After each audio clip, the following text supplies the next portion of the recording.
Hey everybody, Matty here with Altcoin Buzz. Happy Friday and TGIF. We're discussing a number of stories today, including this coin ounce piece where Bitcoin we're seeing is being used as a bridge currency and not as a store of value in Venezuela. We're discussing Chainlink partnerships as well. Enjin is in the news, as is the $1 trillion stimulus package, the Jumpstart project, which is going to be issuing central bank currency on Ethereum. At least that was the proposal. It's been voted down right now, but nonetheless, Forbes is covering it. And we have partnership news between Binance and Brave. All that and more. If you like this kind of content, guys, make sure you subscribe, make sure you hit the like button, and stick around to the end of this video to learn how you can be the winner of this week's giveaway. We give away a CryptoTag Zeus starter kit every Saturday. Let's kick off with a look at the markets here on coinmarketcap.com. 186 billion total market cap right now in the crypto sphere. Bitcoin is up 0.61% on the day, sitting currently at $6,672, and things are more or less up just a little bit with a couple of exceptions, notably XRP up 8.69% on the day, XRP at about 17.5 cents US.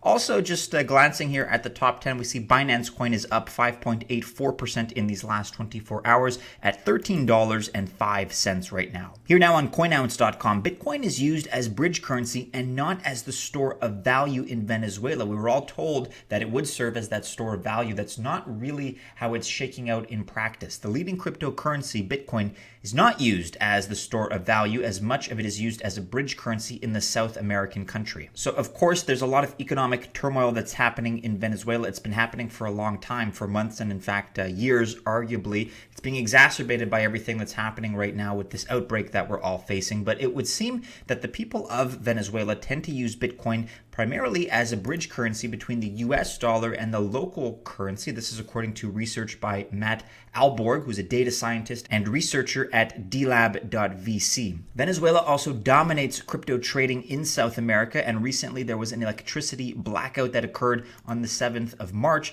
during which time economic activity across the country came to a standstill for several days. And during this blackout, Alborg observed a drastic drop in Bitcoin and crypto trading volume in the country, which I guess should come as no surprise, but the big drop off was noticeable when looking at South America as a whole. So I think some of these numbers were known to us already, the fact that Bitcoin trading is very popular in Venezuela, but it took that kind of precise, explicit moment, that blackout on the 7th of March, to really spell it out clearly and confirm the hypothesis.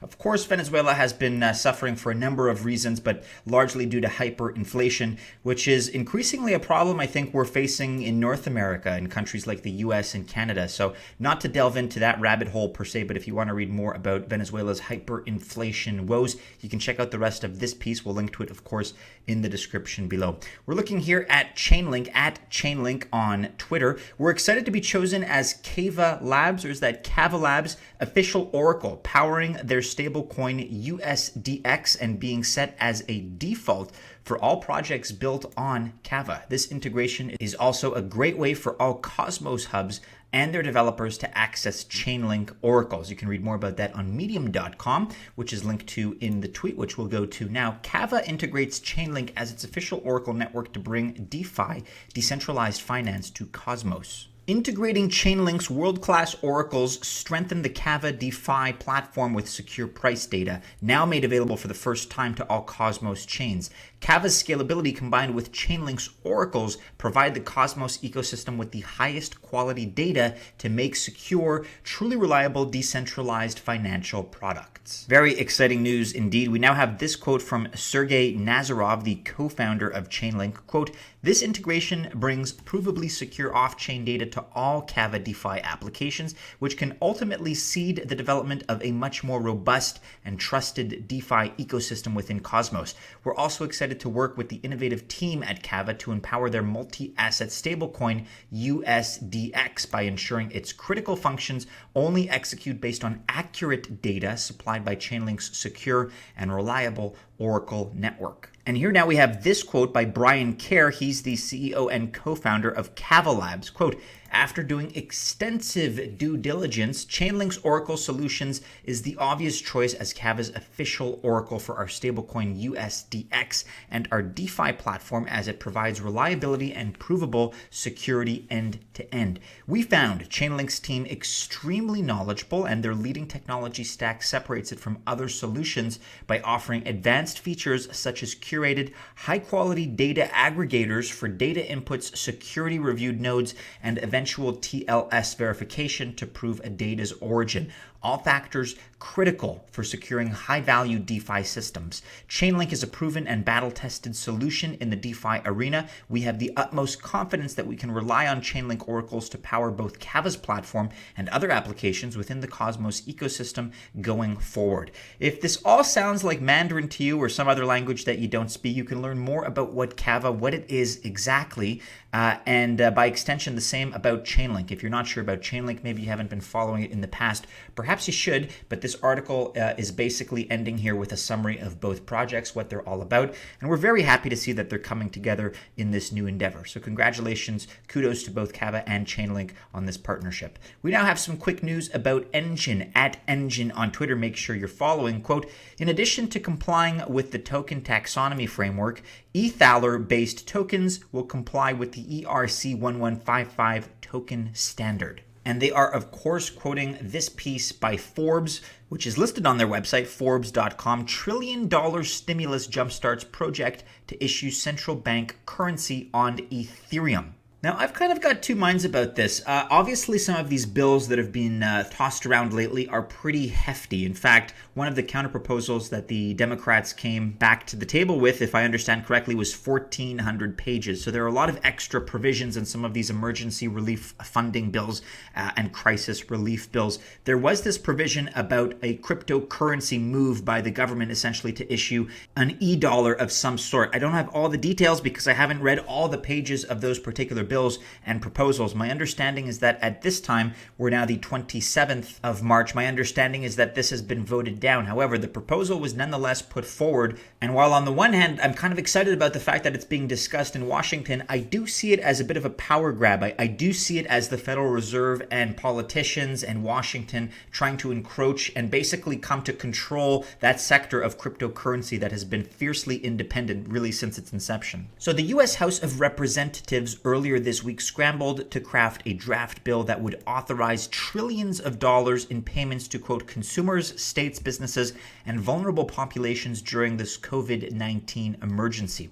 And it introduced the digital dollar concept that could potentially let the Federal Reserve, responsible for normally printing US dollars, to send stimulus money directly to individuals. Inspired by Bitcoin and its underlying blockchain technology that lets individuals send value to each other without any middlemen, the concept had been percolating behind the scenes in blockchain skunkworks for months when millions of people around the world saw firsthand evidence of how the technology could impact them personally.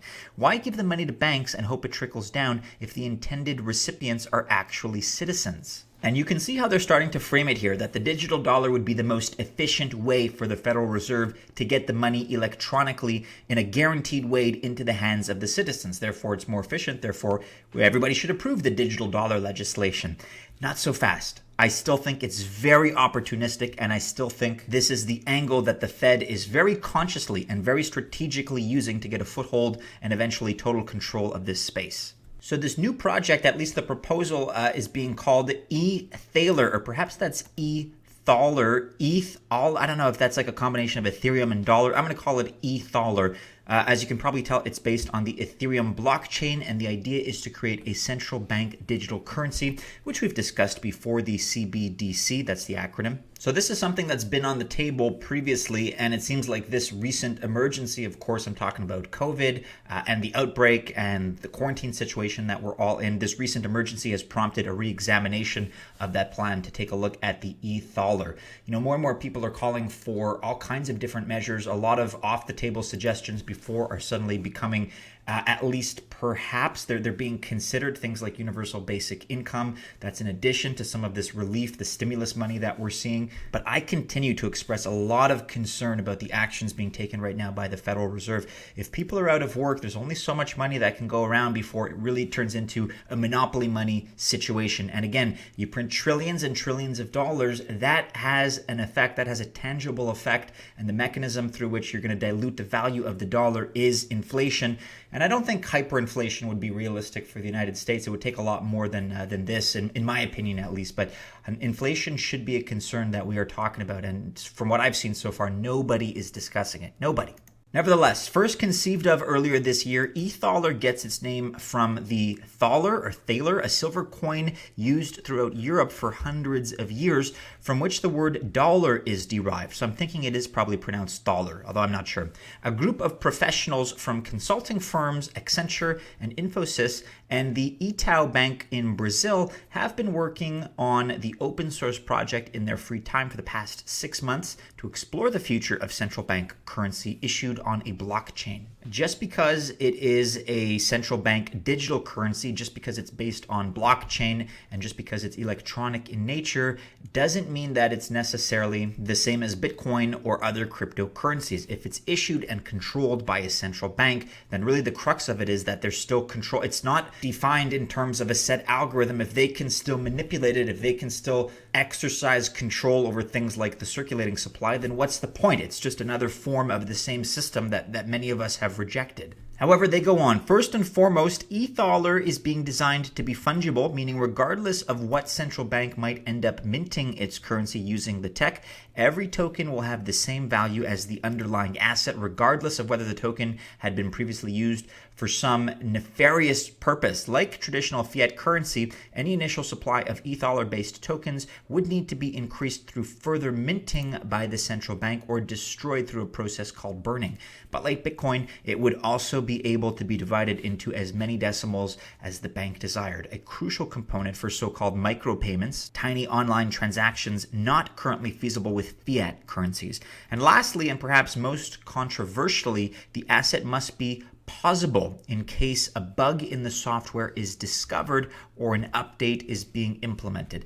I don't like any of this talk myself to make a currency pausable, to give any central bank, whether it's the Federal Reserve or another one, control over a digital currency. Can you imagine? Do you think the coding would be transparent? Do you think they would allow people to know what's going on? Do you think they'd make it transparent as to the nuts and bolts of the details of it? I think they would entirely camouflage all of this kind of stuff, or they'd obfuscate it completely, hide it from the general public. Again, just because it's digital, just because it's electronic, does not mean it's truly based on a free system. So check out the rest of this piece. Let us know your thoughts about it. Again, to my knowledge right now, this has been voted down, but nevertheless, the $1 trillion e-dollar proposal has now been put forward, and it is getting more and more traction in Washington circles. Finally today, and we're not going to have time to get into this because this is a longer video than we had anticipated, but on altcoinbuzz.io, good news, Brave has partnered with Binance, and partnership aims to facilitate crypto trading and boost crypto adoption. Binance Crypto Exchange has announced a strategic partnership with the privacy-focused Brave browser. And that about wraps it up for today, everybody. Do be sure you're following us on all the regular social media channels and keep checking back into altcoinbuzz.io for all the latest. Go ahead, like, subscribe, share, and hit the bell to receive notifications if you've enjoyed today's video. Best of luck if you choose to invest on this Friday, but have a great one. Don't forget about our giveaway that is happening tomorrow. We give away a CryptoTag Zeus starter kit every Saturday. To be eligible for that prize, you have to be subscribed to Altcoin Buzz on YouTube. You got to like our videos, and you got to comment on our videos, because we select first a video and then a comment, and thus a winner at random. Best of luck if you choose to enter that competition, everybody. Have a great end to your week, TGIF, and as always, we hope to see you again soon in our next video. Take care.